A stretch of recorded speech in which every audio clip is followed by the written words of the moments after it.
الازياء الديجيتال وتصميم الازياء الهاند ميد. ايه الفرق ما بين ده وما بين ده؟ هو اصلا تصميم الازياء الديجيتال مختلف عن تصميم الازياء الهاند ميد. بنات كتير قوي في بادئ الامر بتكون حابه تتعلم وتخش في المجال، ولكن فاكرين ان الاثنين واحد ومش قادرين يفرقوا ايه فرق ما بين ده ومميزاته وعيوبه، وايه الفرق ما بين ده ومميزاته وعيوبه. في فيديو النهارده هنتكلم سريعا عن تصميم الازياء الديجيتال وتصميم الازياء الهاند ميد. دلوقتي تصميم الازياء الديجيتال ايه هو وبيتعمل ازاي وايه مميزاته؟ تصميم الازياء الديجيتال بنحتاج فيه تاب ايباد وقلم عشان نقدر نتمكن في الرسم ونرسم بشكل كويس. في اكتر من ابلكيشن نقدر نستخدمه في بادئ الامر لو احنا لسه بيجنر بادئين في تصميم الازياء الديجيتال. هل لو انا ما بعرفش ارسم اقدر استخدم تصميم الازياء الديجيتال؟ لو انت ما بتعرفيش ترسمي في الديجيتال او في الهاند ميد مش لازم تكوني بترسمي، كل الحكايه ان انت تكوني حابه الموضوع. مع الوقت بتبداي تلاقي نفسك اتحسنتي، عرفتي حاجات اكتر، بداتي تشتغلي على نفسك اكتر، عرفتي الفرق ما بين ده وما بين ده،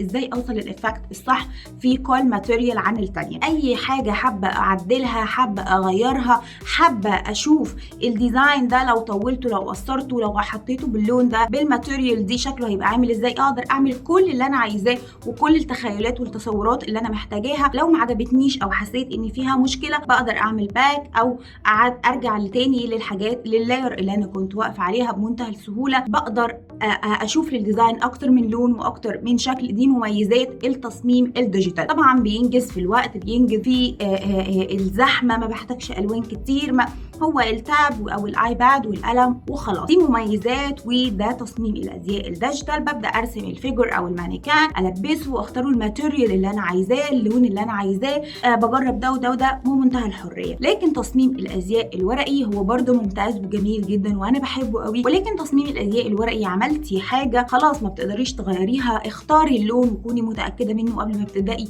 تلوني ديزاين. اختاري الطول، كل تفاصيل الديزاين لازم تعمليها في سكتش بره خارجي غير السكتش الفاينل اللي انت هتبداي تشتغلي عليه وتجربي وتشوفي. غير طبعا الديجيتال تقدري تجربي على اللي انت شغاله بيه عادي جدا وترجعي للمكان اللي انت كنتي واقفه فيه. الورقي طبعا بياخد وقت اطول، بياخد مساحه اكتر في الوانك، في خاماتك، في ورقك. لكن الديجيتال زي ما قلنا التاب، القلم، في اي حته انت قاعده بتعرفي تشتغلي وتخلصي وقت شغلك وتقدري تنجزيه. وده سريعا الفرق ما بين تصميم الازياء الديجيتال وما بين تصميم الازياء الهاند ميد او الورقي.